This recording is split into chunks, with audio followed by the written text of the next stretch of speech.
I got a coloring book, man.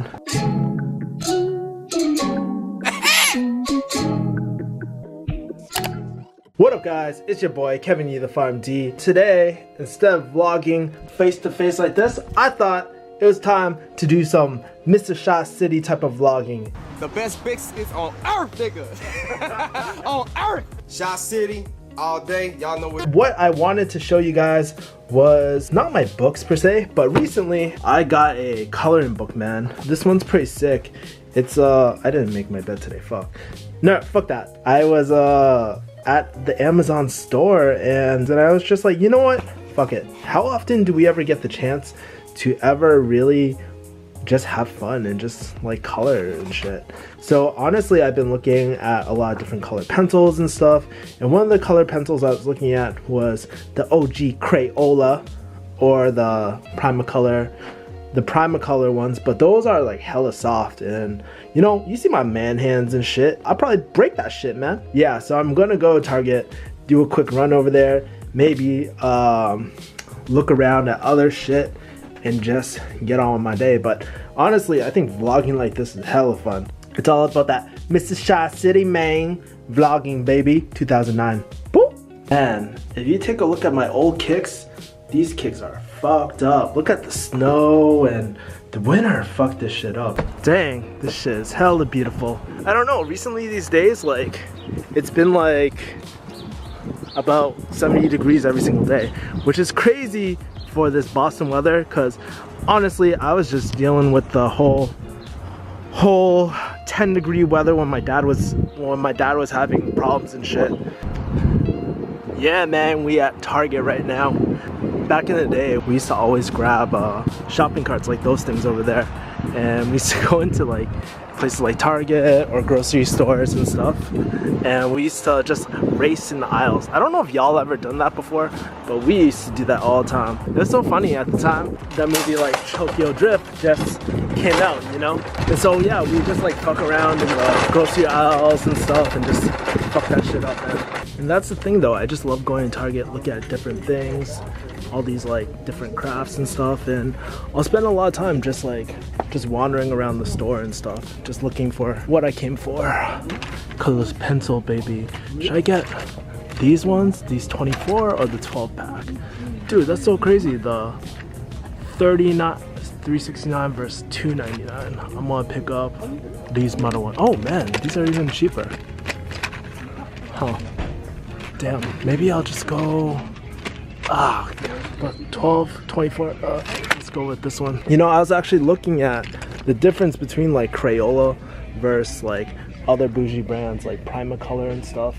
And honestly, like for my needs, I'm just coloring a freaking coloring book, man. I don't think I need any sort of like huge, like any specialty art supplies or anything like that. Dude, sometimes, you know, it's good to get like some really good shit, but at the end of the day, you should just like honestly pick up what you need and stuff.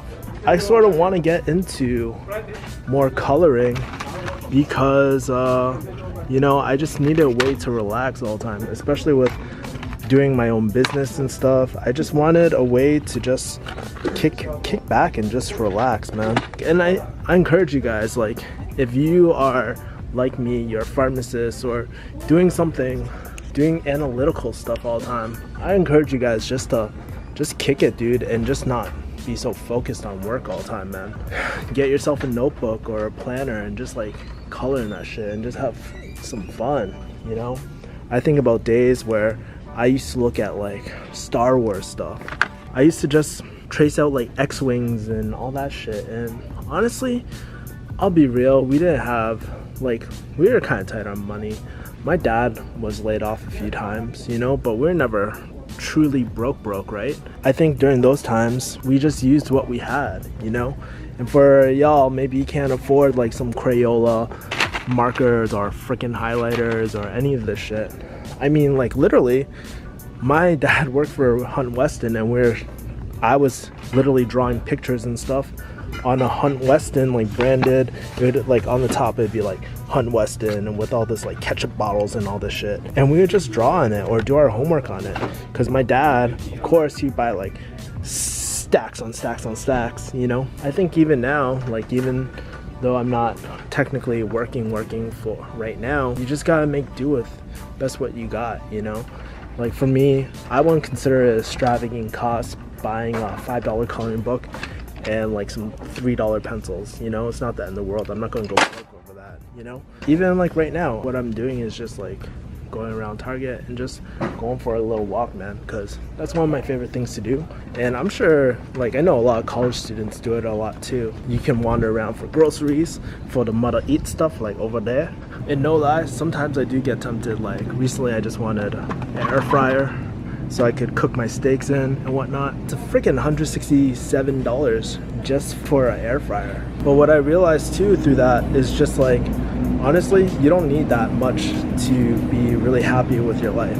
It's amazing how these small purchases, like colored pencils and stuff, they can make you the happiest person in the world, you know? It was so crazy. I was editing a vlog the other day, and it was about like me sitting in a car. I was driving to work that day. I was like driving to the pharmacy, and I was just saying what makes my life rich is the people around me, not necessarily things I want to buy. And especially after being unemployed, you know, it doesn't take, like, dude, this $5 coffee can make you the happiest person in the world. It's not about the expensive shit in life, man. By the way, this is my favorite cold brew. If you're like me, like, and you're not a materialistic person, why do you need to necessarily get a 6-figure job? I mean, it's awesome, don't get me wrong, to have money, to be secure. Everyone wants some sort of security in their life, right? Oh shit. Not gonna go that way. Everybody wants some sort of security in their life, right? It's not a end-all be-all type of thing, you know? Like, you just need enough money just to be good, just to invest. Assuming you invest early, the less you have to invest. I was actually looking at something where it was just saying, like, investing 10 years later could cost you up to $500,000, you know? Like I always say, start early, start with an index fund, just start with something, you know, whatever you can afford.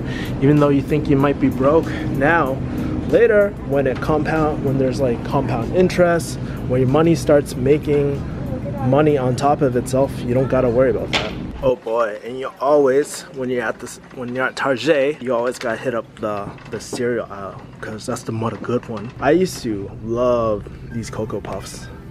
I used to love these Reese's Puffs. What else? Oh man, and have my homie Toucan son, Fruit Loops. And I actually have a lot of good memories with these childhood things. Like, I remember, even Kicks, that's the shit too. But even when my mom used to buy me, or when we used to go daycare, she always used to buy me a small box of cereal. It wasn't like a box, it was like kind of those ready-to-go containers. She would buy it for me, and she always talks about how my face would always light up just from the smallest purchases in life, man. And I think as kids, we can learn a lot. Of course, you got them spoiled ass kids who are like, give me candy, right?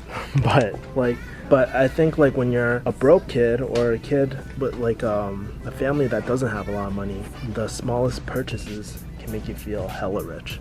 I think more than anything too, being unemployed has really taught me a lot about my parents and how appreciative I am of them, you know?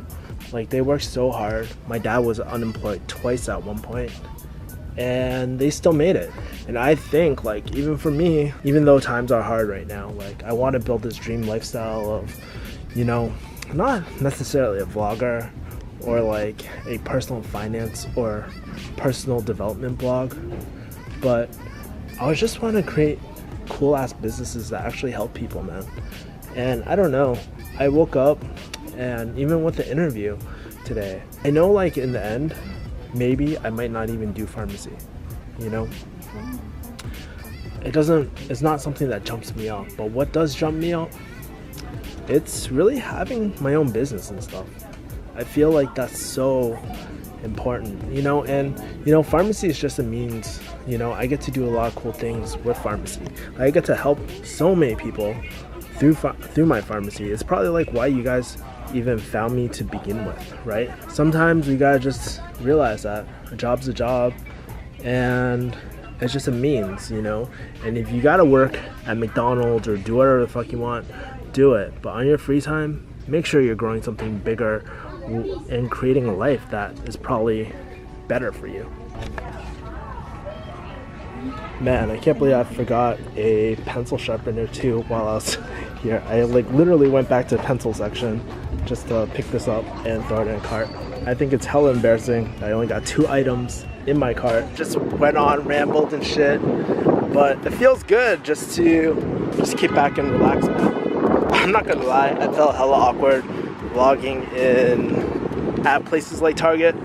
I don't know what it is. It's just like, especially with all this bad rap from all these like YouTubers and shit, like, I don't know, man. It's a lot harder to vlog in really public private places, you know? But you know, like, I'm not like obnoxious like Jake Paul and shit or Logan Paul and shit, you know?